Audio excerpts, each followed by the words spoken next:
This conference will now be recorded. Is it okay? तो ये तो इंस्टॉलेशन का प्रोसीजर हो गया था। And just wanted to add one more part. अब जब हम डिस्कस कर रहे हैं तो एक छोटा सा पॉइंट हम और ऐड कर देते हैं, which is AD. So just wanted to know about इस एडी का क्या रोल है यहाँ पे। Why we need to establish AD to manage and set up our ESXi or VMware environment? Just wanted to know in point wise. कुछ ऐसे points हम यहाँ पे डिस्कस कर सकते हैं जो डिस्क्राइब कर सके value of our domain controller.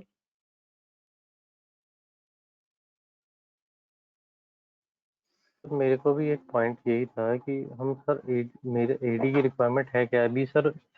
मैंने ना एक्चुअली लास्ट मतलब इस मंथ ही मैंने अपना ना वी सेंटर माइग्रेट किया है 6.5 से 7.0 ठीक है। 7 पॉइंट पे।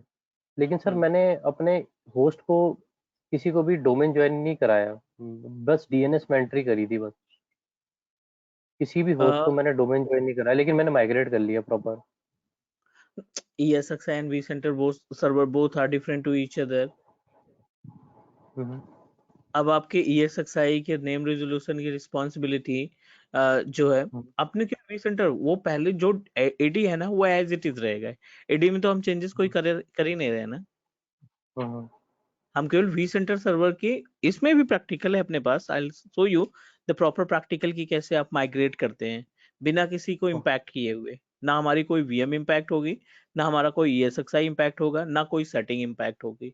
बस ये वर्जन चेंज हो जाएगा ESXi 6.5 से नहीं सर, वो 6.7। मैं वही कह रहा हूँ, मैंने माइग्रेशन कर लिया है, पूरा माइग्रेशन हो गया मेरा। मतलब कोई मेरे को मेरी वीएम वगैरह कुछ नहीं हुई, लेकिन मैंने सर मैं वही कह रहा था कि मैंने अपने ESXi होस्ट को डोमेन ज्वाइन नहीं कराया, मतलब किसी को, मतलब अपने उसके ESXi होस्ट को नहीं कराया। उसके पहले भी ESXi होस्ट को डोमेन ज्वाइन नहीं कराया था आपने? नहीं नहीं सर, उससे पहले भी नहीं करा रखा था मैंने। मैंने ठीक है। उसको विदाउट डोमेन ज्वाइन ही, इवन आप बोलोगे तो मैं अपनी स्क्रीन शेयर करके भी दिखा दूंगा। मैंने हाँ अपने मेरा जो सर वो है, क्या कहते हैं, पी सेंटर है, वो मेरे डोमेन कंडीशन से ही चलता है। हाँ, वो एग्जैक्टली। मेरे और डोमेन आपने कंडीशन। सारे ESXi होस्ट की जो एरिकेड है उसको आपने कॉन्फ़िगर कर रखा वो सब होगा अपने मैंने डीएनएस एडी के। रिकॉर्ड, हाँ जी, ये रिकॉर्ड बना रखे हैं सारे। हाँ हाँ जी ठीक बिल्कुल। है, कोई दिक्कत नहीं। ठीक है, एडी के अगर हम यूज केस की बात करें तो 4 पॉइंट हमने डिस्कस किए थे कि इस वजह से एडी को इस्तेमाल किया जाता है। जब आपके पास vCenter सर्वर का इन्वायरमेंट है तो ESXi को vCenter सर्वर से ESXi को एडी से जोड़ने की जरूरत नहीं पड़ेगी। अच्छा। बेसिकली होता क्या है ना कि जब आप डोमेन इन्वायरमेंट ऐड कर देते हैं, this is our active directory services. तो एक्टिव डायरेक्टरी सर्विसेज में आप कोई ना कोई नेम डिसाइड करते हैं, चलिए हमने class.com के नाम से डोमेन बना दिया, राइट। अगर आप इस एडी को ESXi से जोड़ते हैं तो ESXi का बाय डिफॉल्ट यूजर नेम क्या होता है? रूट होता है। आपने class.com के अंदर जाकर के एक टाटा नाम से यूजर बना लिया फॉर एग्जांपल। तो I think we are able to log in our ESXi with the help of Tata, अगर ये मेंबर है तो फाइन। Yes sure yes. आपके रियल इन्वायरमेंट में हम हर एक ESXi को एंटरटेन नहीं कर सकते कि उनको कन्वर्ट करें, एडी का मेंबर बनाएं और यहाँ के यूजर से एक्सेस करें। इट में भी क्रिएट अ प्रॉब्लम, क्योंकि हम कभी भी ESXi का डायरेक्ट एक्सेस किसी को नहीं देते। हमें एक्सेस किसका देते हैं? हम डायरेक्टली एक्सेस देते हैं अपने vCenter सर्वर का। क्लियर? तो जो ये टाटा यूजर आप ESXi में, वो तो हमने टेस्टिंग पर्पज के लिए देख लिया था कि इन फ्यूचर कभी रिक्वायरमेंट आती है तो एटलीस्ट हमें मालूम होना चाहिए कि कैसे हम ESXi होस्ट को डोमेन का मेंबर क्रिएट करते हैं। अब यहाँ पे बात करते हैं मैं अपने vCenter सर्वर पे। जब आप vCenter सर्वर को कन्वर्ट कर लेते हैं तो जितने भी ESXi होस्ट, जितने भी यूजर्स हैं एडी के, उनको आप इस्तेमाल कर सकते हैं to log in our vCenter server. और यहाँ पे अपने अकॉर्डिंग आप डेलीगेशन प्रोवाइड कर सकते हैं कि किसको कितनी परमिशन देनी है, किसको कितने राइट्स देने हैं। Is it correct? Yes yes sir. ठीक है। तो अभी हम यहाँ पर डिस्कस करने वाले हैं what are the points that we need to know in case of vCenter server. वैसे पहले अभी हमने बात कर लिया है इस पे, but let me explain you again. यहाँ पे कुछ पॉइंट्स लिख लेते हैं जिन पॉइंट के ऊपर हमें डिस्कशन करने हैं। सबसे पहले तो identification which is really important for us. हमें पता होना चाहिए कि vCenter सर्वर के ऊपर क्या क्या मिलता है, क्या क्या ऑप्शंस दिखाई पड़ते हैं। दूसरा ऑप्शन ऐड ESXi होस्ट, जो ESXi होस्ट है उसको कैसे ऐड किया जाएगा। Then will discuss about the clone template, इनके बारे में बात हुई थी। माइग्रेशन ऑफ VM, जिसको हम vMotion बोलते हैं या फिर SVMotion बोलते हैं। After that we'll move ourselves to the cluster, which is really important option। और क्लस्टर में क्या मिलता है, HA का ऑप्शन मिलेगा हमें, DRS का ऑप्शन मिलेगा। These options can help us to manage our security, or you can say that failover। HA DRS खत्म करने के बाद DB स्विच का पार्ट आ जाएगा, डिस्ट्रीब्यूटेड स्विच का पार्ट आ जाएगा। डिस्ट्रीब्यूटेड स्विच कंप्लीट करने के बाद माइग्रेशन का पार्ट आ जाएगा एंड अपडेशन का पार्ट आ जाएगा, जिसमें हम अपडेट और माइग्रेट दोनों टास्क परफॉर्म कर सकते हैं। ESXi होस्ट को 6.5 से या 7.0 से आगे बढ़ाना या 5.5 से, जो भी है, बिना इम्पैक्ट किए माइग्रेशन की एक्टिविटी मैनेज करना। यहाँ पे थोड़ा सा ऑप्शन पढ़ेंगे हम स्केड्यूल का, कि कैसे स्केड्यूल करते हैं, वो सारे पॉइंट्स आ जाएंगे। बाकी other feature like as we app हो गया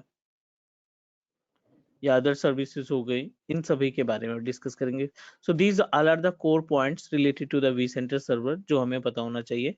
थोड़ा सा पार्ट हम देखेंगे अलर्ट का, अलार्म का, कि अगर आपके पास डोमेन आपका है तो आप कैसे अलर्ट लगाएंगे, कैसे आप अलार्म लगाएंगे to monitor and track the activity of your system, track the activity of your environment। Is it fine? Can we proceed? Yes sir. ठीक है, तो इसमें थोड़ा सा कंफ्यूजन है, इसमें कुछ कितने पॉइंट्स हुए थे या नहीं हुए थे, वो थोड़ा सा हम डिस्कस कर लें।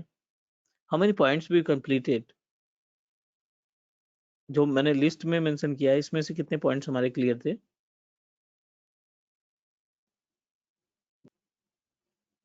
I guess 4 तक कुछ हुआ था। Migration, I remember you showing us how to do it.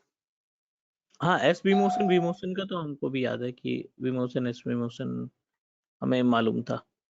Sagar, let me know if I'm wrong. Clone template sir, हाँ सर, आपने ये ESXi होस्ट ऐड करना, क्लोन टेम्पलेट, ये तो बता दिया था।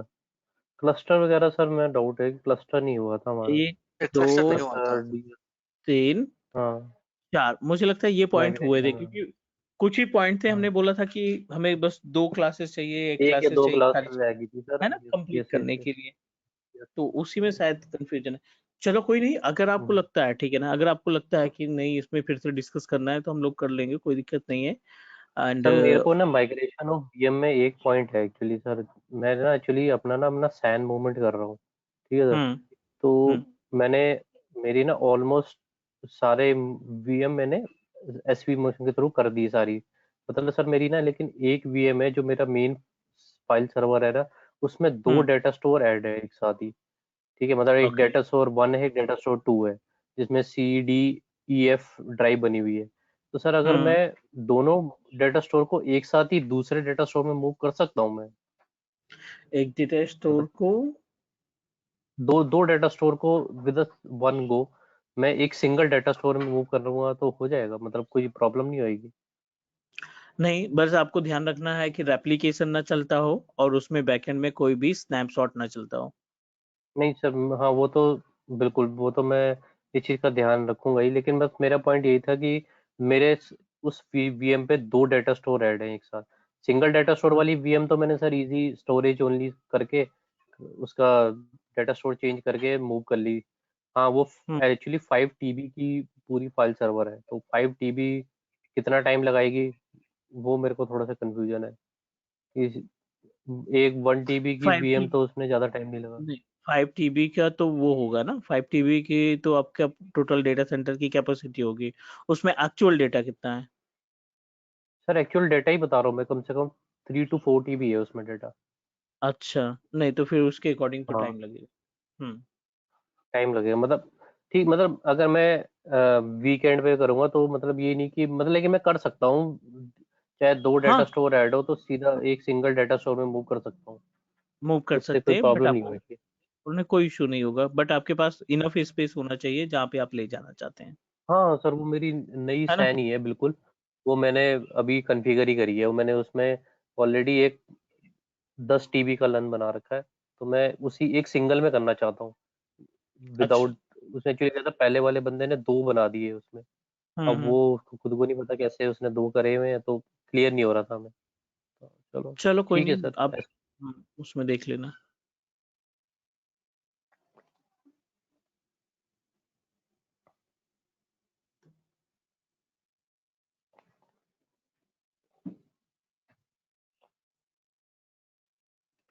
चलो फिर हम यहाँ से आगे हम बढ़ते हैं, ठीक है। और अभी के लिए हम क्लस्टर स्टार्ट कर दें, HADRS का concept. Yes sir.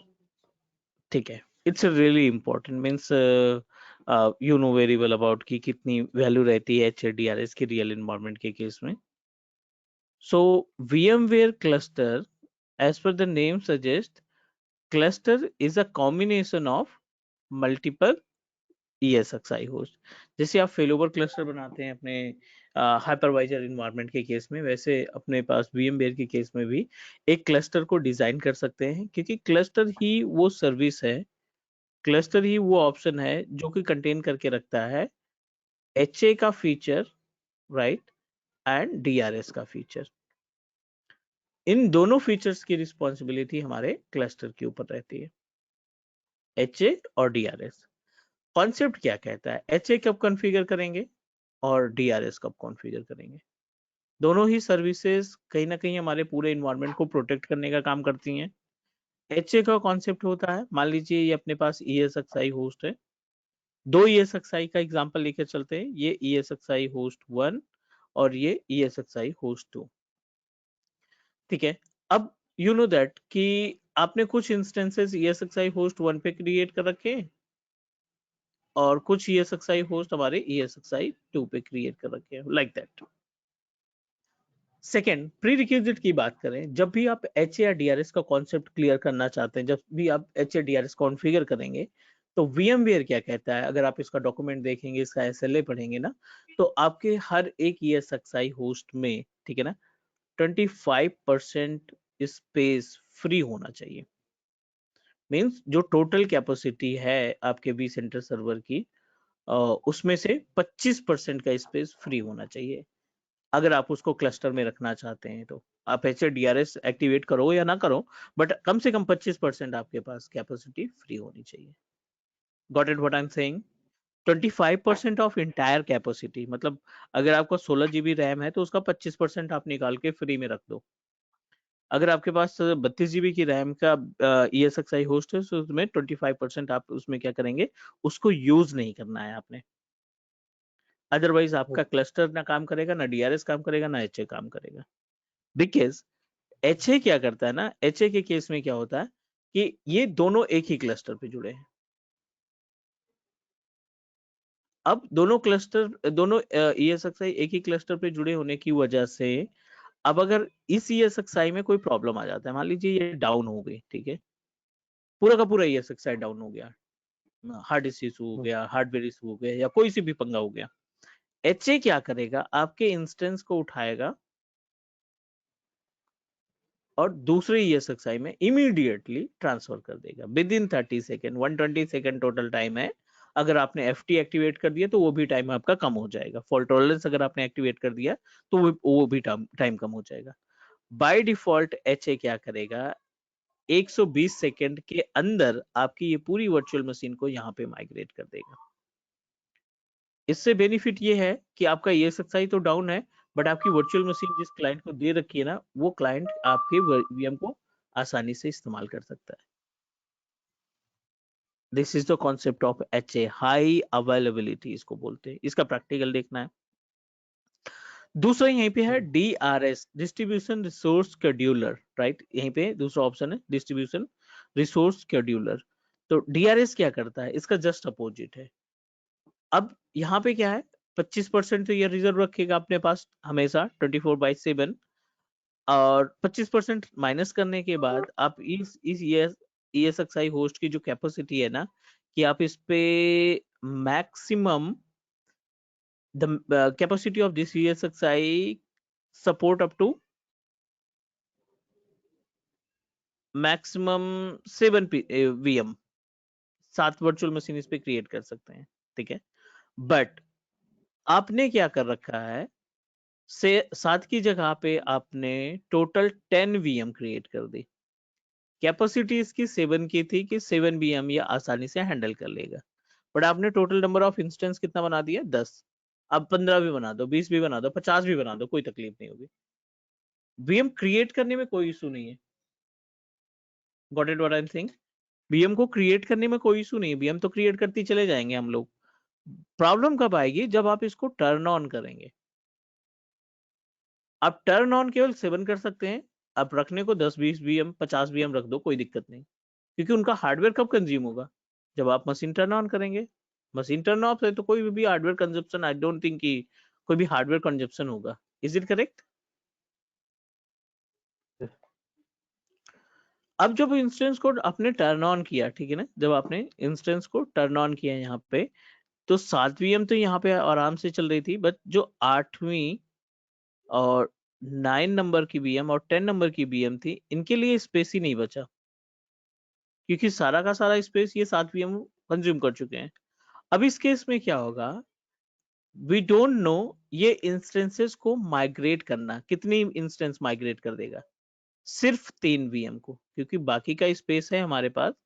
VM 3 virtual machine ऐसी हैं जिनकी कैपेसिटी, जिनके लिए हम हार्डवेयर अरेंज नहीं कर पा रहे हैं, जिनके लिए हम रैम नहीं अरेंज कर पा रहे हैं, जिनके लिए हम CPU नहीं अरेंज कर पा रहे हैं। तो DRS क्या करता है, आपके CPU यूसेज पे काम करता है। अगर आपका CPU यूसेज 75% से प्लस गया, तो ये अपने आप वर्चुअल मशीन्स को माइग्रेट करना स्टार्ट कर देगा। 75% से नीचे आया तो ये माइग्रेशन तुरंत के तुरंत स्टॉप कर देगा। DRS, distribution resource scheduler.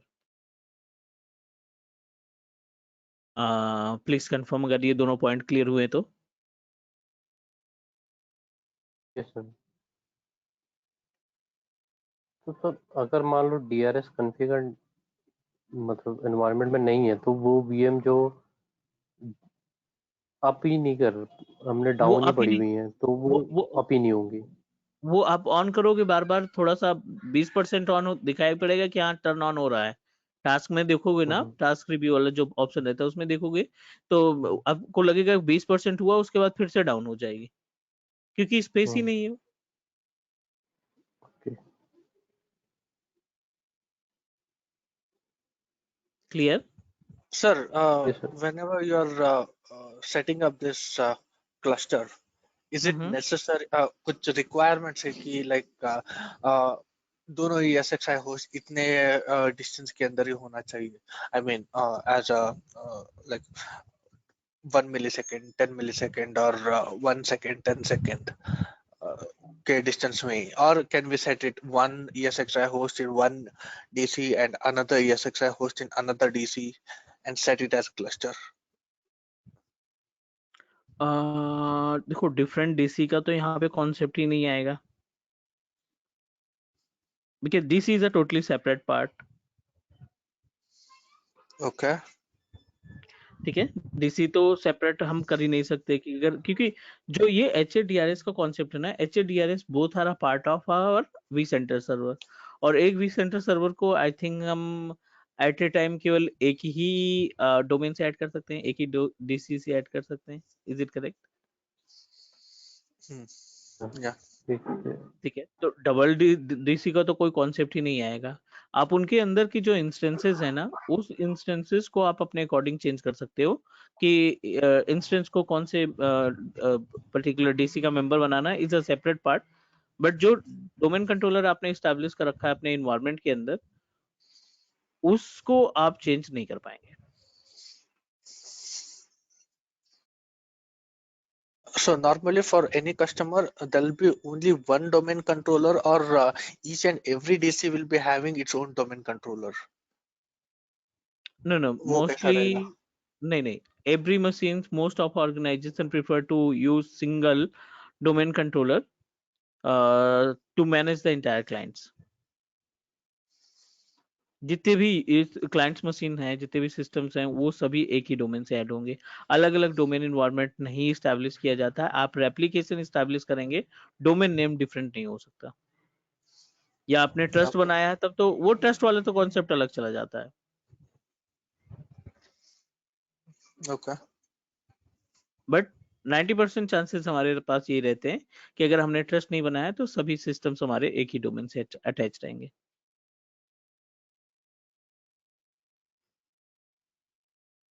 Got it. Clear? सो क्योंकि मेरे पास एक क्लाइंट था जहाँ पे हम्म। they had like 3 data centers and okay. each data center had like clusters. One data center had a cluster of 5 ESXi hosts. Second data center had cluster of 5 and third data center had cluster of 5. और जो हम लोग हमारा product जो install कर रहे थे, it was going in one data center, I mean one cluster. Customers servers were in another cluster, or it was not communicating properly. बाद में पता चला कि उन्होंने डिस्ट्रीब्यूटेड स्विच पे कुछ ठीक से नहीं कॉन्फ़िगर किया था। I don't know whether that thing is relevant or not. Okay. See जब अपने पास इन्वायरमेंट थोड़ा सा मीन्स काफी ज्यादा रहता है, means we are responsible to manage an number of departments, या हमारे पास बहुत सारे प्रोजेक्ट हैं डिफरेंट डिफरेंट, तो उस केस में हम हर एक इन्वायरमेंट के लिए सेपरेट डेटा सेंटर इस्टेब्लिश करेंगे, और each and every data centre is associated with the separate, you can say that separate domain controller. वो आपके ऊपर डिपेंड करता है कि आपका जो इन्वायरमेंट है वो कितना बड़ा है, उसमें कितने नंबर ऑफ क्लाइंट्स आप मैनेज कर रहे हैं, कितने नंबर ऑफ आप प्रोजेक्ट्स मैनेज कर रहे हैं, उसके अकॉर्डिंग मैनेज होगा। Okay. क्लियर? Yes sir. पर मैंने वहाँ पे ये चेक नहीं किया कि उसने कौन से डोमेन कंट्रोलर पे कनेक्ट किया है। We were under the assumption that it was a single domain controller. हम्म। पर वहाँ पे उन्होंने जब डेटा सेंटर के अंदर he said we had like multiple blade servers and ESXi host it's deployed on those blade servers. They had like 5 ESXi hosts which was combined together to form one cluster.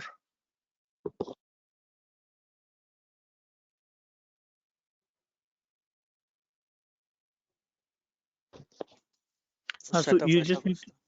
ठीक है, Yeah. You can just verify the number of domain controller और उनकी connectivity आप एक बार verify कर सकते हो, तो उसमें ज्यादा क्लियर हो जाएगा graph. Okay. Okay.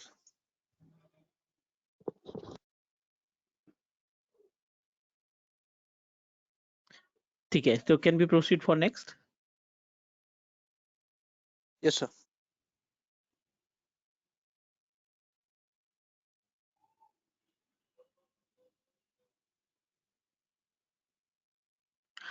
Now we just need to know about the concept of our, you can say that the concept of HA and DRS, and before that we must need to know about the prerequisites.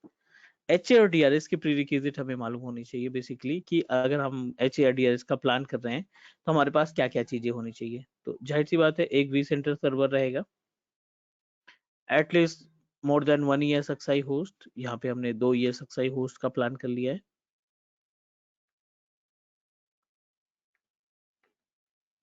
And should be established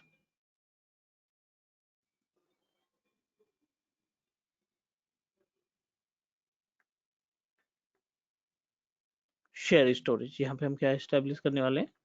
share storage. At least 2 share storage होने चाहिए, कम से कम आपको पूरे environment में 2 share storage को attach करना है। Share storage 1 and share storage 2।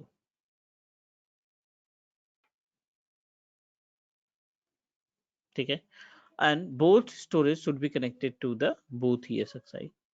दोनों ही ESXi को सेम शेयर स्टोरेज को असाइन करना होगा। मींस दो शेयर स्टोरेज इसके पास, दो शेयर स्टोरेज इसके पास, और जो भी VMs रहेंगे वो हमारे शेयर स्टोरेज का पार्ट रहेंगे। Then HA and DRS can come into the picture. Then HA DRS can perform the task. This is the actual agenda. ठीक है? Okay. Now we just need to proceed for next step. अभी हम setup देख लेते हैं एक बार, और setup के अकॉर्डिंग ही चीजें चलाएंगे। ESXi host 1 151, ESXi host 2 जिसके अंदर 15 IP एड्रेस मिल रही है, एंड vCenter सर्वर जो हमने इस्टेब्लिश किया था, इसका भी हम एक बार IP एड्रेस वेरीफाई कर लेते हैं।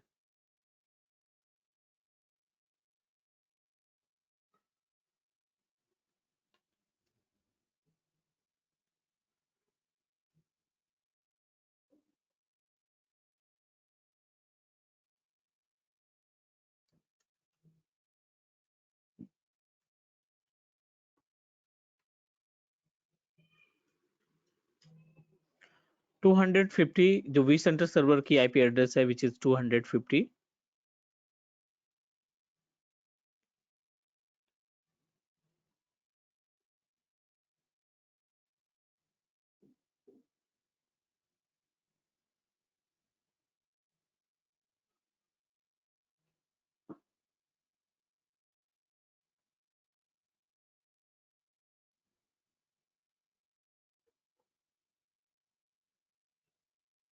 सर ये 6.5 है क्या recent? ये 6.5 है। ओके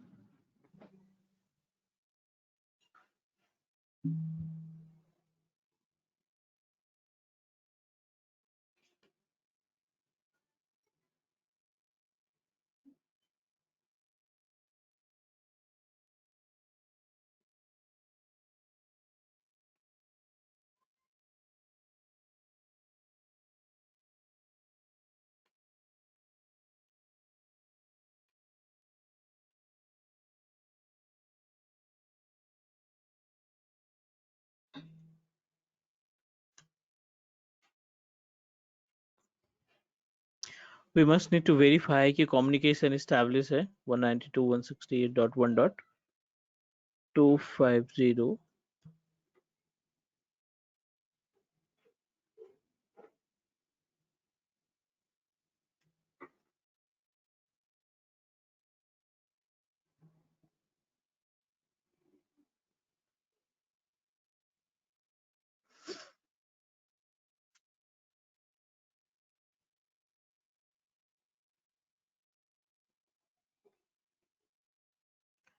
ठीक है, ये कम्युनिकेशन हमने एस्टेब्लिश किया, and are responsibility to connect our vCenter servers and vCenter server and ESXi host. तो let me check the communication. एक अपने पास ESXi है जिसकी IP एड्रेस है 15,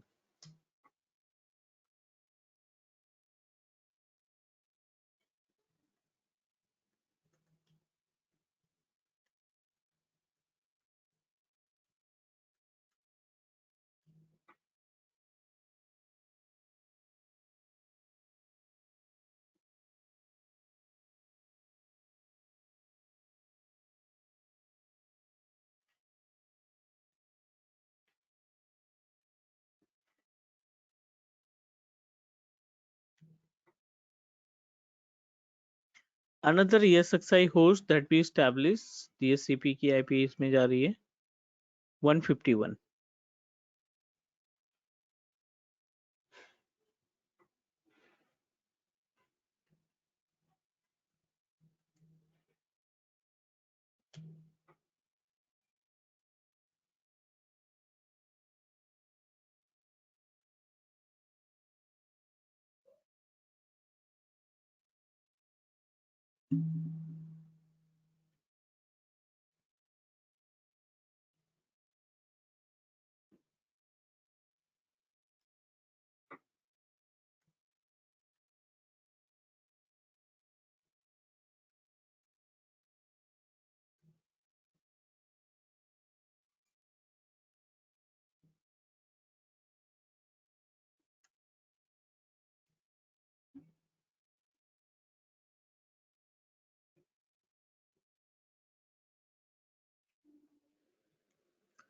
the first agenda is to make a you can say that share storage. आपको इसमें दोनों के लिए share storage establish करना पड़ेगा.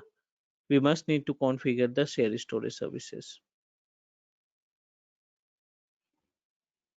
करंट टाइम पे अपने पास केवल एक डेटा स्टोरेज ESXi होस्ट 2 के पास है एंड यहाँ पे आई थिंक 2 स्टोरेज है but both are local storage.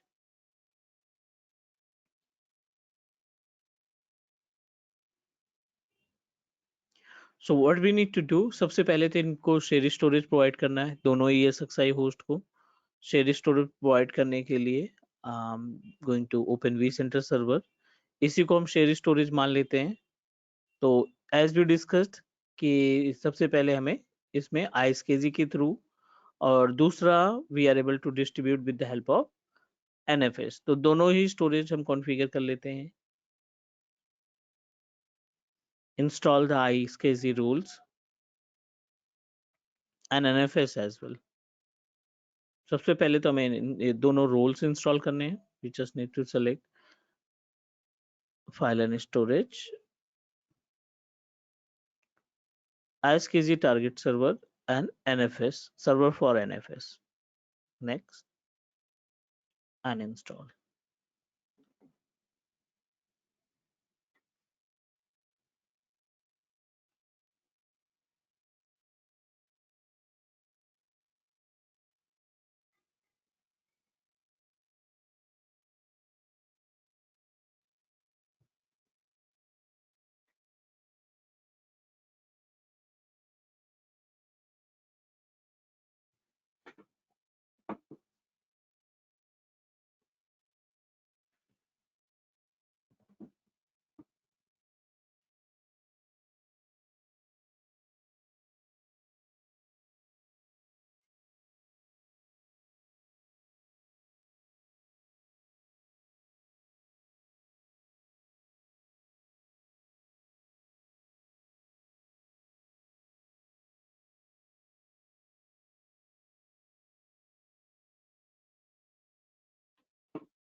चलिए वी सक्सेसफुली इंस्टॉल्ड. अब हमें एक ISKG सर्वर के जरिए एक स्टोरेज क्रिएट करना है. We have enough space 53 GB के आसपास यहाँ पे स्पेस दिखाई पड़ रहा है. I am just going to select C drive, SAN 1 15 GB दे देते हैं यहाँ पे. ISKG target,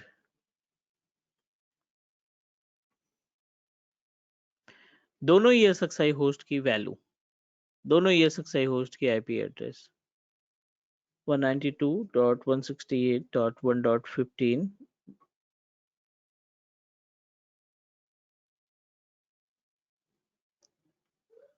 192.168.1.151.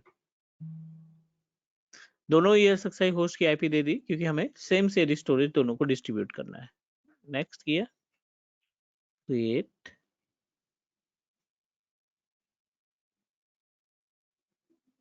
ये पहला हमने एस्टैब्लिश कर दिया 15 GB के आसपास के स्पेस को. दूसरा इसी मशीन में NFS लगा देते हैं. तो यहाँ पे एक अपने पास स्पेस फ्री है FTP के नाम से. राइट क्लिक करके एक फोल्डर बना लो आप, इसको नाम दे दो NFS. आइडेंटिफिकेशन के लिए आप कोई भी नाम दे सकते हैं. Properties, NFS sharing, manage sharing, permissions, और इसको हम दे देते हैं रीड एंड राइट की. सर्वर की IP 192.168.1.250. read write allow access, yes, apply and okay. तो यहाँ का तो हो गया काम खत्म दोनों तरफ से. अब आप ESXi के आएंगे GUI के पैनल पे जो आपने एक्सेस किया है, and we must need to access the both storage. Storage part में जाओ, एडेप्टर्स में जाओ और ISKG एडेप्टर. यहाँ पे जो आपने IP दे रखी है, जहां से भी आपने डिस्ट्रीब्यूट कर रखा है, उसकी आईपी एड्रेस आप असाइन कर दो।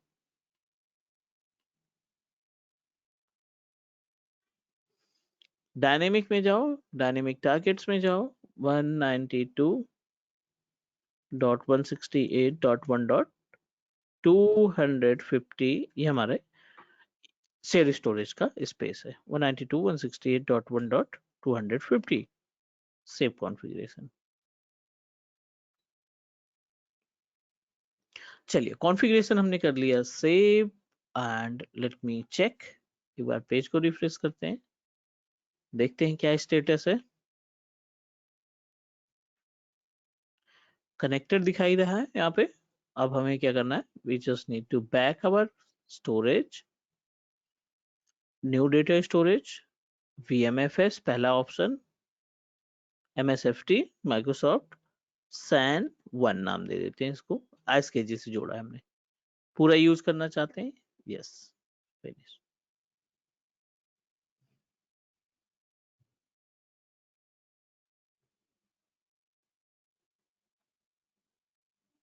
It is in progress. We successfully added SAN1। एक स्टोरेज जोड़ दिया, अब दूसरे स्टोरेज पे जाएंगे। दूसरा स्टोरेज कैसे जोड़ेंगे, आपको यहाँ पे आना है E:, ये आपको पाथ सेलेक्ट कर लेना है, E:NFS, this is the path 10 GB का। New data store, mount NFS data store, 1 by 1 करना है आपने, नाम दे देते हैं NFS storage. 192.168.1.250 E:/NFS।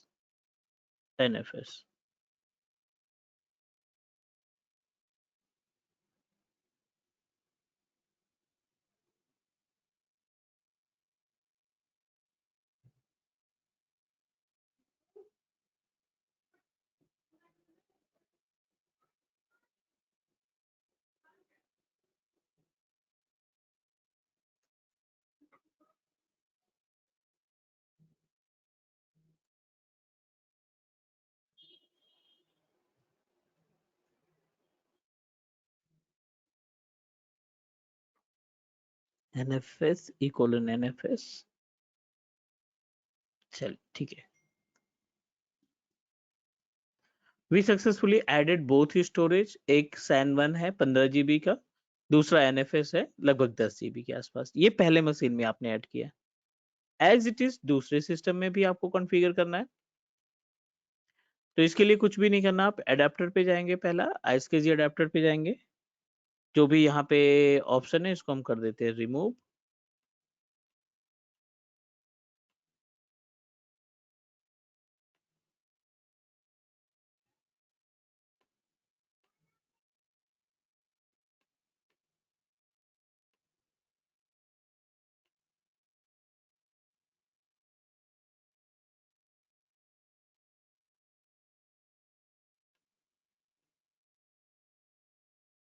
Add dynamic targets, यहाँ पे आपको देना पड़ेगा आईपी प्रोवाइडर का अपने 192.168.1.250। Save the configuration, that's it. अब आप स्टोरेज में आके चेक करेंगे, पेज को रिफ्रेश करेंगे तो ये अपने आप दिखना चाहिए यहाँ पे, क्योंकि हार्ड डिस्क हमने पहले से क्रिएट कर रखी है। मे भी थोड़ा सा टाइम लगेगा। SAN1 आ गया, इज इट ओके? सर अब एक स्टोरेज और बचा है NFS वाला, NFS भी ऐड कर लो, क्योंकि बिना शेयर स्टोरेज के ये पॉसिबल नहीं है।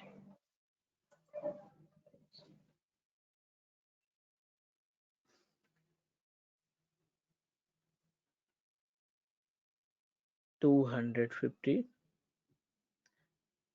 E:/NFS।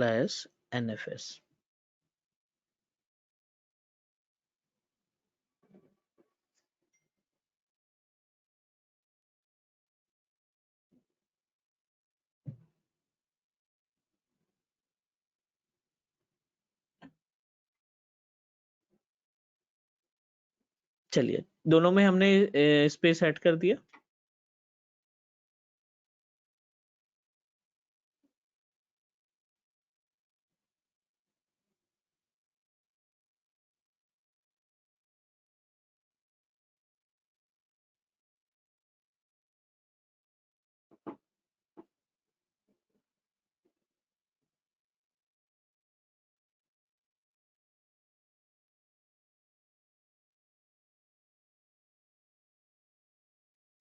Everything is okay. अब आ जाते हैं vCenter सर्वर पे।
This is our vCenter server, और it's our responsibility to manage each and everything.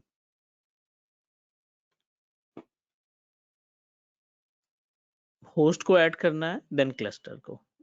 although I have already added, but इसको हम करते हैं remove.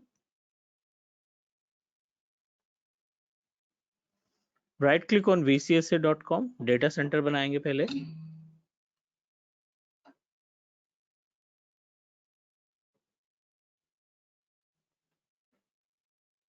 Add both ESXi host।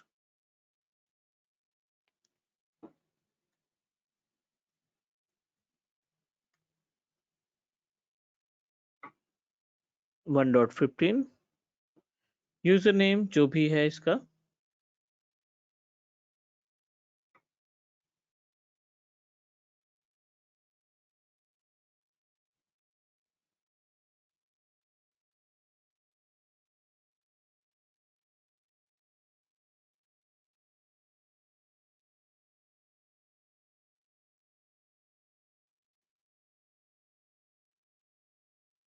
Second ESXi 192.168.1 dot how much it is? 151 I think। 150।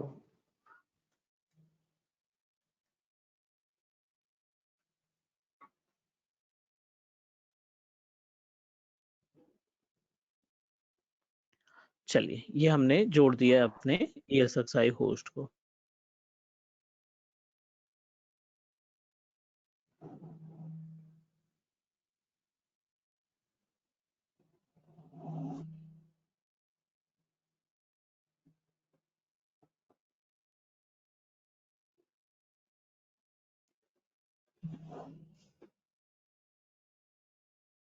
It is in progress, we need to wait।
our setup is ready to manage the HNDRS. थोड़ा सा wait कर लेते, ESXi को just हमने restart किया है।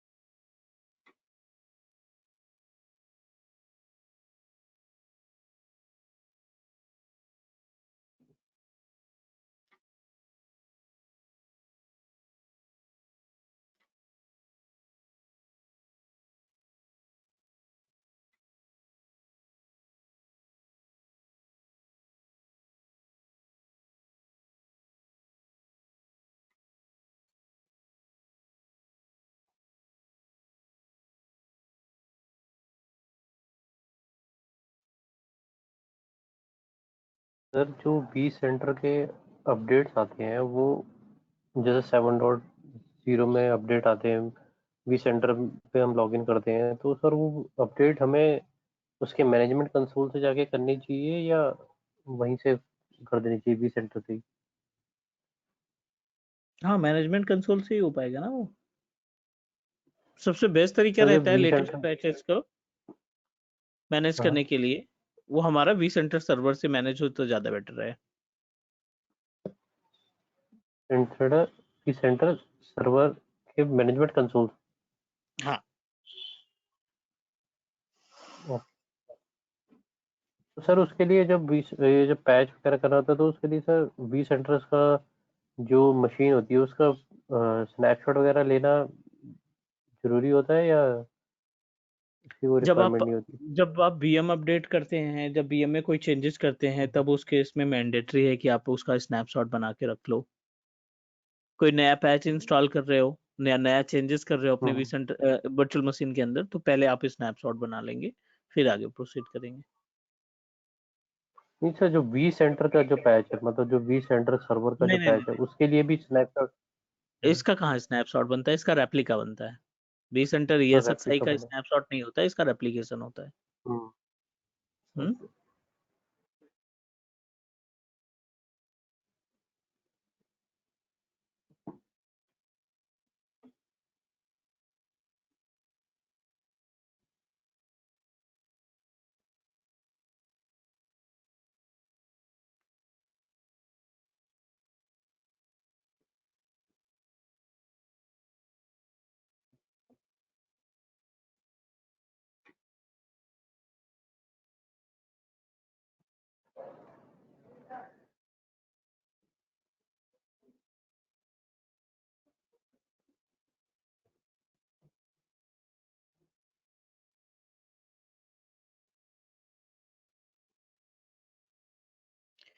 चलिए, अपने अपने इस ट्रेनिंग डेटा सेंटर के अंदर 2 ESXi हमने ऐड कर रखा है, 15 एंड 51 151।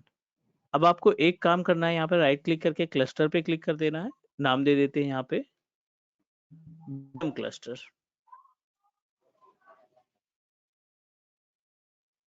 दोनों ऑप्शन है, do you want to activate the HA, do you want to activate the DRS। तो हम पहले HA एक्टिवेट करके देख लेते हैं। एक ऑप्शन यहाँ पे दिख रहा है EVC। EVC is basically enhance virtual CPU means which is related to, इसका कॉन्सेप्ट बता देते हैं। अगर आपके इन्वायरमेंट में मल्टीपल ESXi है and each and every ESXi contain a separate processor. Separate processor का मतलब यहाँ पे ये है कि अगर आपके पास ESXi होस्ट है और उस ESXi होस्ट की जो प्रोसेसर है विच इज कंटेन AMD, या फिर ESXi होस्ट ने इंटेल का प्रोसेसर कंटेन कर रखा है, तो अगर आपके पास डिफरेंट प्रोसेसर हैं तो आप इसको डिसेबल ही रखें तो ज्यादा बेटर रहेगा। अगर आपकी सारी मशीनें एक ही प्रोसेसर को कंटेन करती हैं, AMD हो गया या इंटेल हो गया, तो आप इसमें से असाइन कर सकते हैं। बट ध्यान रखना है, इस केस में EVC आप तभी कॉन्फ़िगर करेंगे जब आपके सभी ESXi एक ही तरीके का व्हाट वी कैन से, एक ही तरीके का, एक ही कंपनी का मॉडल नंबर का CPU या प्रोसेसर कंटेन कर रखा है। अगर थोड़ा सा भी कंफ्यूजन है तो आप इसको डिसेबल ही रखो, ठीक है। vSphere HA हमने किया इस पे एक्टिवेट।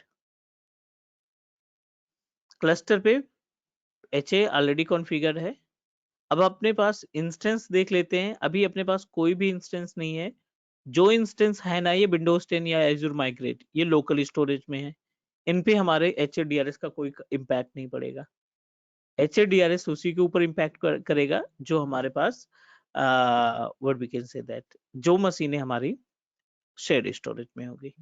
तो हम शेयर यहाँ पे स्टोरेज। 15 को सेलेक्ट करते हैं, एक नई VM बनाते हैं।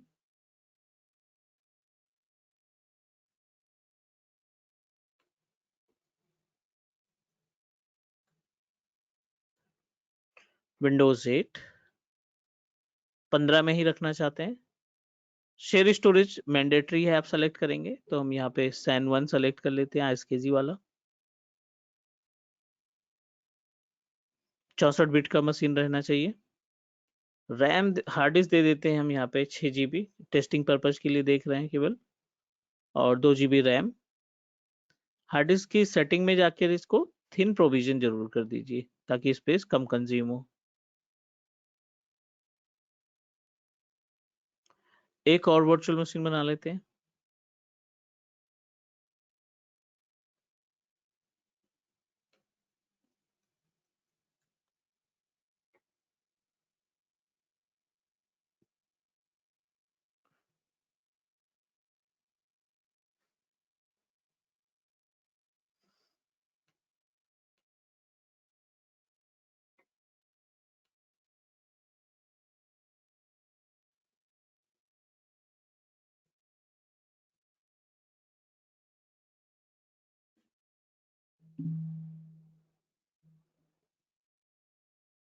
चलिए, 2 इंस्टेंसेस हमने यहाँ पे रेडी कर लिए, Win7 एंड Win8। अब हमें क्या करना है, HA तो कॉन्फ़िगर है ही है। अब आप इनको ESXi को ड्रैग ड्रॉप कर दो बस इसमें उठा के। ये उठाया, ऐड कर दिया, इसको उठाया, ऐड कर दिया। अब दोनों इंस्टेंस आपके कहाँ चले गए, क्लस्टर का मेंबर बन गए। अगर आप क्लस्टर पे जाके VM चेक करोगे तो ये चारों वर्चुअल मशीन दिखाई पड़ रही हैं। एज्योर माइग्रेट और विंडोज 10 लोकल पे है, ये माइग्रेट नहीं होगी। एंड होस्ट की बात करें तो ये दोनों होस्ट हमने जो ऐड किए थे ये अवेलेबल है। CPU वगैरह कुछ यूसेज है नहीं क्लस्टर का, 12% 25% मेमोरी का, 1-1.5% हमारे इन सिस्टम का। अब हमें क्या करना है ना, we just need to turn on the VM। अगर आप टर्न ऑन करते हो तब भी कोई फर्क नहीं पड़ता, अगर ऑफ रखते हैं तब भी कोई दिक्कत नहीं है। ये क्लियर है कि हमारी जो इंस्टेंसेस हैं वो 15 में है, 151 में कोई भी इंस्टेंस नहीं दिख रहा है, करेक्ट। पेज को Yes. रिफ्रेश करो और जानबूझ करके आप 15 को टर्न ऑफ कर दो ताकि ये मशीनें, ये दोनों मशीनें कहाँ पे जा सके, 151 में जा सके। 150। तो हम डायरेक्ट हार्डवेयर से बंद करते हैं ना। 151 तो HA में है नहीं, मतलब मशीनें हैं नहीं इसमें। इसमें मशीनें हैं, इसको उठा के हमने किया पावर ऑफ। चलिए, अब इंतजार करते हैं यहाँ पे कि मशीनें माइग्रेट हो। टोटल जो टाइम है 120 सेकेंड्स का टाइम लगेगा।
ठीक है, अब देखिए इंस्टेंसेस हमारी मूव हो चुकी हैं, means virtual machine successfully migrate हो चुकी हैं।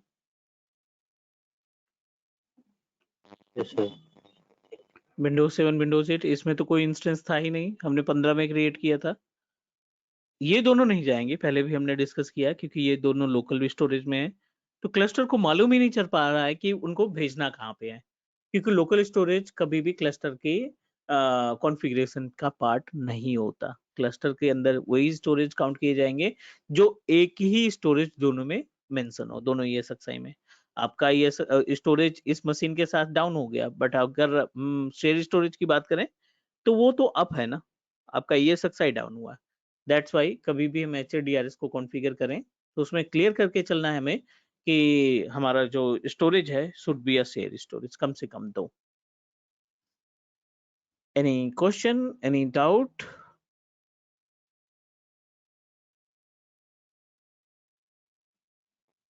सर डाउट है सर, जो ये DRS वगैरह होता है, ये DRS, ये हमारे लाइसेंस का कोई पार्ट होता है या सिर्फ ये हमारे क्या कहते हैं वी सेंटर का ही पार्ट है? मतलब जैसे हमारे पास ये वाली लाइसेंस है वी सेंटर का, तो ये HADRS उसमें कॉन्फ़िगर हो सकता है या DRS का कोई अलग से लाइसेंस होता है? एक्चुअली अभी VMware ने बहुत सारे चेंजेस किए हैं।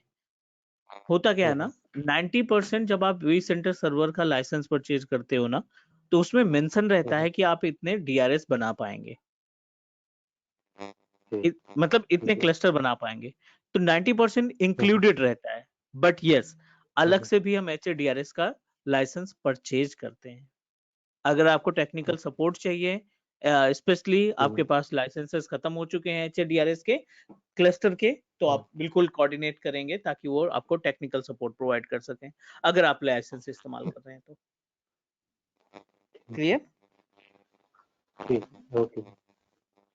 बट मोस्ट ऑफ केसेस में बंदे पैकेज लेना पसंद करते हैं कि ठीक है, एक साथ हम इन्वेस्ट कर दें और उसके जरिए जो भी है हमारा सेटअप उसका इस्तेमाल कर पाए। बहुत कम ही चांस रहता है कि बंदे सेपरेटली जो है HADRS के लिए जा रहे हैं। सर एक बार दोबारा HA के वाले फीचर पे जाना सर, हाँ, एक cluster.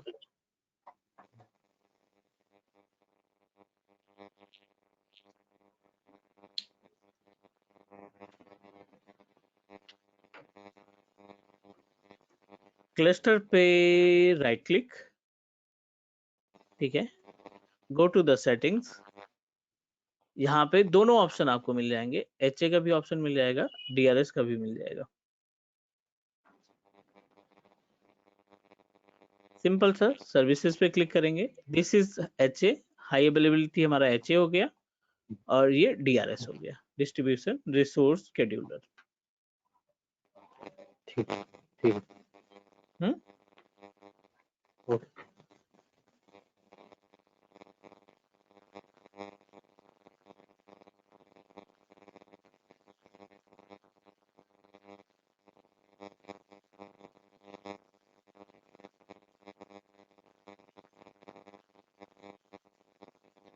any question, any doubt, please let me know. Yes, sir. HA काम करेगा जब सिस्टम डाउन होगा, ठीक है, ये क्लियर करके चलना है। HA काम करेगा जब सिस्टम डाउन है, ESXi डाउन है। DRS काम करेगा जब सिस्टम पे लोड पड़ रहा है ना, कि अगर अब प्रोसेसर हमारा ज्यादा कंजप्शन है, CPU हमारा ज्यादा कंजप्शन है, तो उस केस में ये आपका इम्पैक्ट करेगा।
ठीक है, ये HADRS का कॉन्सेप्ट क्लियर करके आगे बढ़ सकते हैं हम लोग।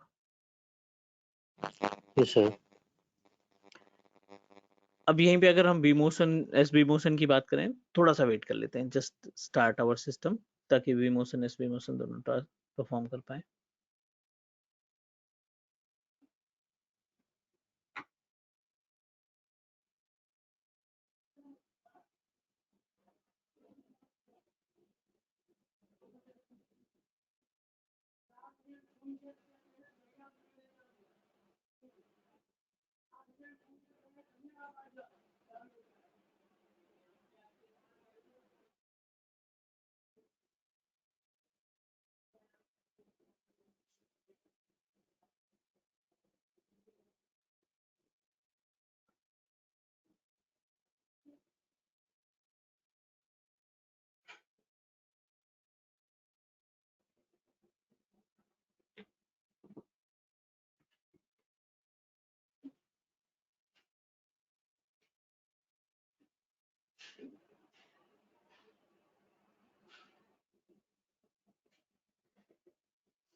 ओके, सो थोड़ा सा V motion S V motion देख लेते हैं। And one more part, just wanted to add one more thing. Mostly लोगों का क्वेश्चन रहता है कि क्या ESXi ऑन होने के बाद, राइट, हमारी वर्चुअल मशीन माइग्रेट होके फिर से वापस आएंगे? So what you think guys? नहीं सर, वो तो नहीं आएंगे शायद, वो तो वहीं रहेंगे। वो नहीं आएगी, करेक्ट? हाँ, तो किसका मैनुअली मूव किसका करनी पड़ेंगे। मैनुअली, या और कोई ऑप्शन है अपने पास मैनुअली के अलावा?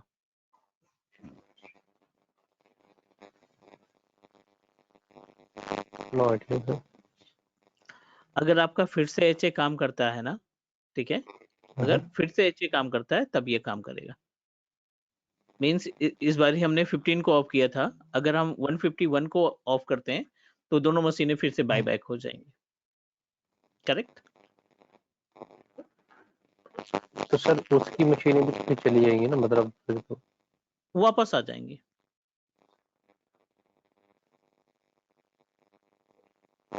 नहीं बस एक मिनट सर, मतलब अगर आपने दूसरा होस्ट डाउन कर दिया है, अभी जो करंट था वो ऑफ कर दिया, उसकी मशीनें सेकंड होस्ट पे पड़ी है, तो जब उसको डाउन करेंगे तो उसकी मशीनें भी तो वहां चली जाएगी ना फिर।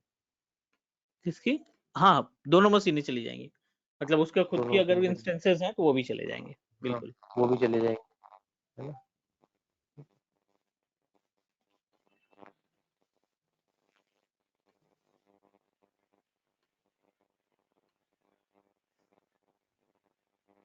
ना थोड़ा सा कॉन्सेप्ट समझते हैं B motion S V motion का, उसके बाद आगे बढ़ते हैं।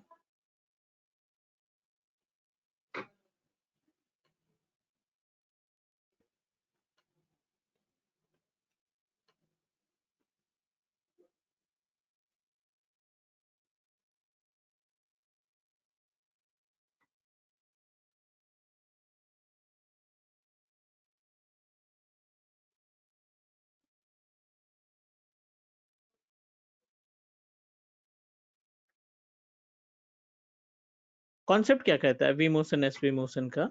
मान लीजिए अपने पास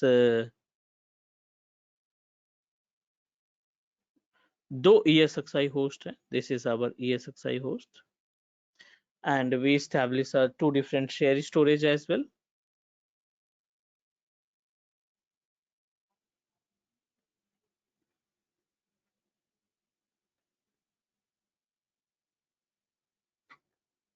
All are connected to same switch.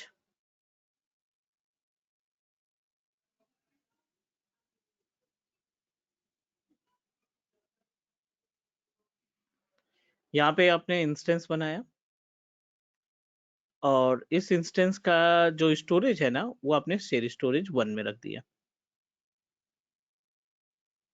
जो फाइल बनती है ना इन फाइलों को आपने उठा के रख दिया कहाँ पे? सैन स्टोरेज 1 में, सैन 1 में बोल सकते हैं. अब आप देखिए यहाँ पे दो चीजें हैं. एक इंस्टेंस के अंदर रैम CPU प्रोवाइड करना और दूसरा है इंस्टेंस को हार्ड डिस्क प्रोवाइड करना. RAM and CPU, and second important part is related to the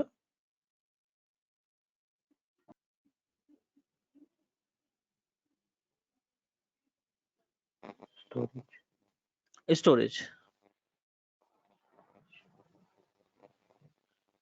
So what you need to do इस केस में हमें क्या करना है?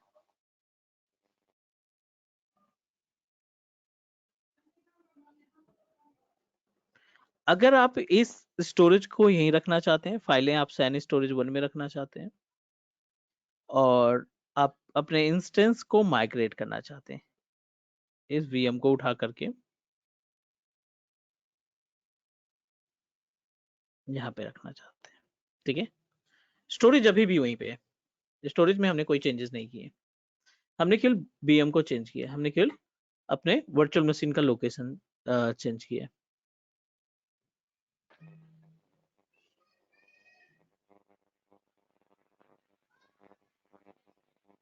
So what happened in this case?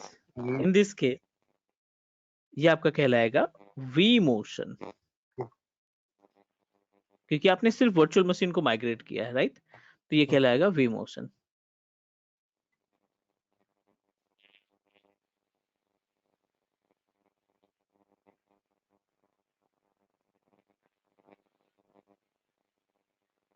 Sir thing is जब हमारा product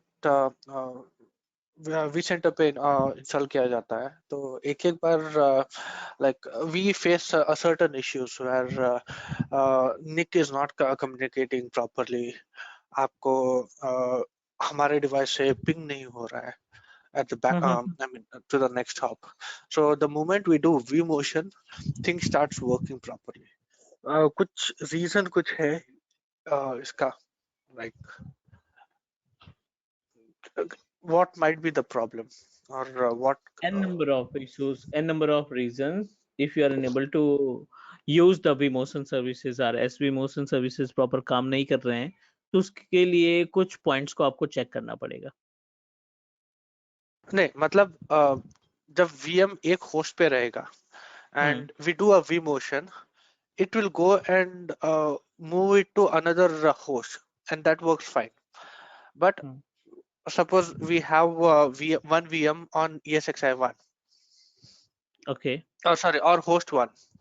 And that VM is not working properly. Like you are unable to ping the default gateway. There's no network connectivity, nothing. But the moment you do vMotion from host 1 to host 2, everything starts working properly.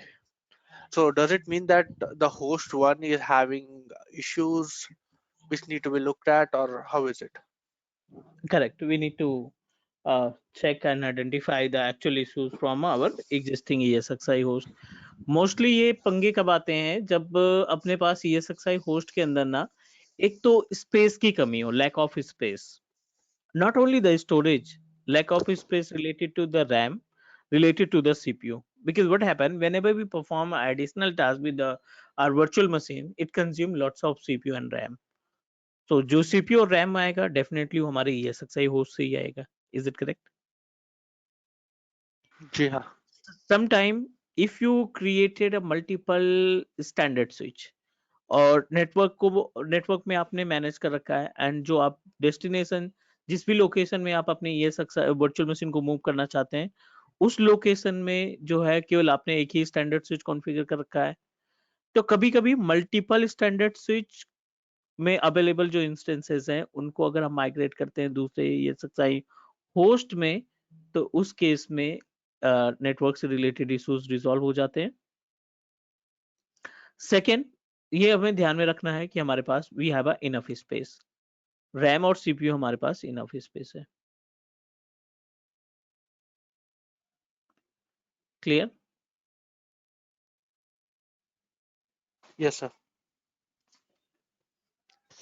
नहीं मतलब even network का issue कैसे आ जाएगा, because it's unable to ping even the next hop that नहीं, network का issues में भी कॉन्फ्लिक्शन की वजह से आ सकता है कि अगर आपके पास जो सिस्टम करंट टाइम पे है, ठीक है, जो आपके पास करंट टाइम पे सिस्टम है, and what we can say that उसमें मल्टीपल स्विचेस बना रखी है आपने, मल्टीपल स्टैंडर्ड स्विच क्रिएट कर रखी है, and you added our virtual machine in different switches, तो उसकी वजह से भी कभी-कभी इश्यूज आ सकते हैं। Okay. Any way to figure out, कुछ लॉग कुछ देख सकते हैं, देख के बोल सकते हैं एनीथिंग? उसके लिए बेटर ये रहेगा कि सबसे पहले हम मैनुअली वेरीफाई करें, मैनुअली चेक करें, मैनुअली चेक करने के बाद फिर हम लॉग्स पे जाएं। ओके। और थोड़ा बहुत लॉग देखना, लाइक लॉग्स कौन से लॉग्स कहाँ पे मिलेंगे, कुछ बता सकते हो सर? लॉग्स लाइक सारी व्हाट? इंफॉर्मेशन लॉग की एक ही जगह पे रहेगी, एक ही लोकेशन पे रहेगी, ठीक है। Some organization prefer to use third party tool to collect the log. बहुत सारी ऑर्गेनाइजेशन जो हैं थर्ड पार्टी टूल का इस्तेमाल करती हैं to collect the log. Otherwise VMware के केस में vCenter सर्वर के अंदर हमारे पास सभी लॉग्स मिल जाएंगे। We just need to access our ESXi host, या vCenter सर्वर या ESXi होस्ट को हम क्या करेंगे, डायरेक्टली एक्सेस करेंगे किसके थ्रू, CLI के जरिए, और CLI में हमें कमांड के जरिए सारे लॉग्स मिल जाएंगे। Got it.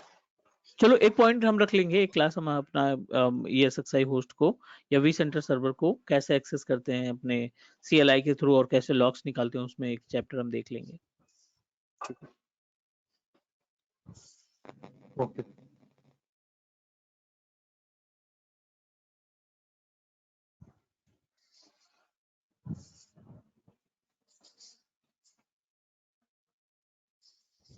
चलो ये हो गया vMotion की बात। अब SVMotion की अगर हम बात करें तो सर एक चीज होती है, मोशन हम पावर ऑन रहेगी तब भी काम करेगा ना, मतलब हाँ बिल्कुल, मैं कब पावर आई ऑन रहेगा थिंक तब भी काम पावर ऑफ करेगा। करने की जरूरत है।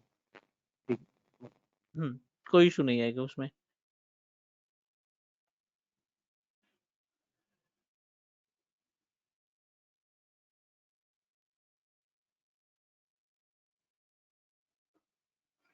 SVMotion में कुछ भी नहीं है। SVMotion क्या करता है कि आप VM वहीं पे रखना चाहते हैं, VM आप अपनी चेंजेस नहीं करना चाहते हैं उसकी लोकेशन को, आप इसका केवल स्टोरेज बदलना चाहते हैं, right? You want to change the storage only, कि VM यहीं पे रहेगी, हम अपने स्टोरेज को, शेयर स्टोरेज को यहाँ से उठा करके यहाँ पे शिफ्ट करना चाहते हैं।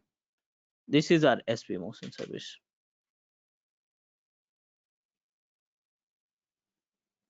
क्लियर? Yes sir.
ठीक है, ये अपने पास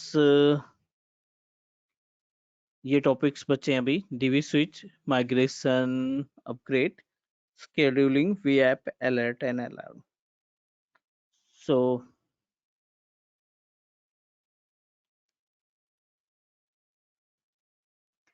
what do you think about the DB switch? DB switch का concept क्या है?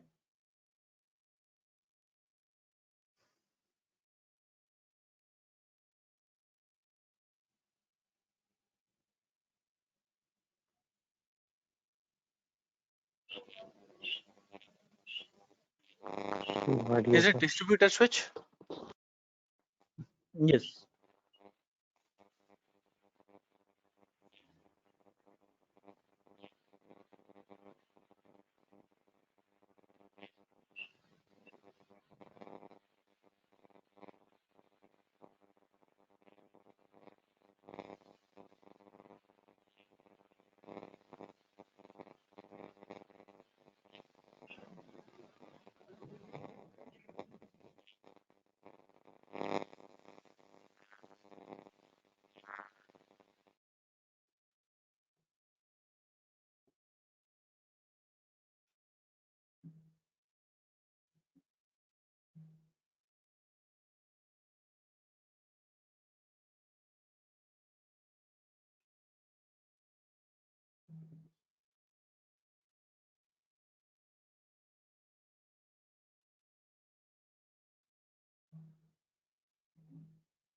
Standard switch and DRS, sorry, distributed switch and standard switch में क्या gap है?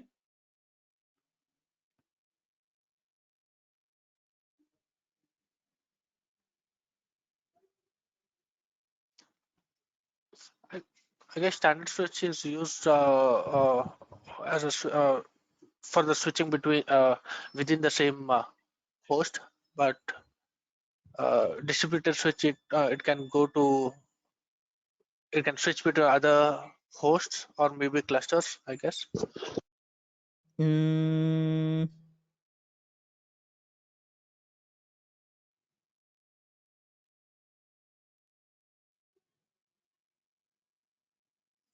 any other difference?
Don't know, sir. Don't know much about it.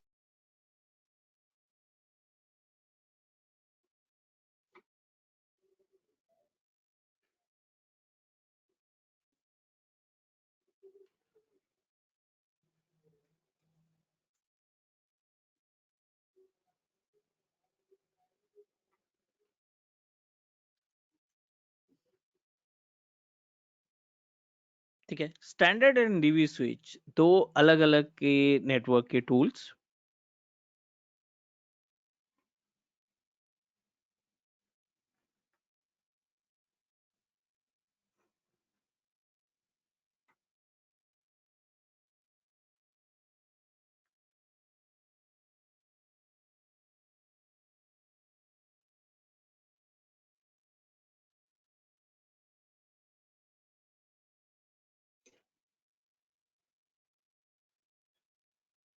अब यहाँ पे standard की बात करें तो अगर आपके पास सिंगल ESXi होस्ट है, मींस अगर आप सेपरेट नेटवर्क इस्टेब्लिश करना चाहते हैं, these are the ESXi host, और हर एक ESXi अपने पास कुछ ना कुछ इंस्टेंस को कंटेन करके रखे हैं,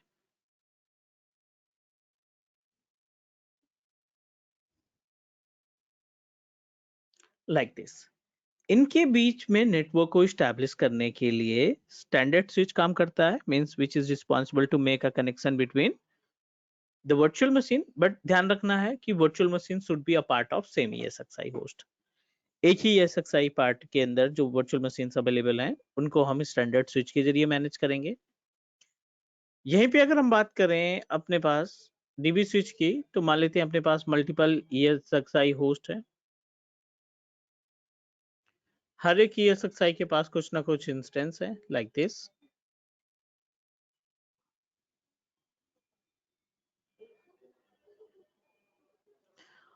और आप इनमें से ग्रुप बनाना चाहते हैं, एक VM उठा लिया ESXi होस्ट 1 से, एक उठा लिया ESXi होस्ट 2 से, एक उठा लिया आपने ESXi 3 से, ठीक है। अब अगर इनके बीच में कम्युनिकेशन इस्टेब्लिश करना है, अगर आप इनको कम्युनिकेट करते हैं, ग्रुप बनाना है, एक यहाँ से एक यहाँ से एक यहाँ से, then DB switch come into the picture. इस केस में क्या आएगा कॉन्सेप्ट डिस्ट्रीब्यूटेड स्विच का, और डिस्ट्रीब्यूटेड स्विच क्या करेगा, इनके बीच में कम्युनिकेशन इस्टेब्लिश करेगा। This is the actual gap between DB switch and standard switch. Is it okay? Okay sir.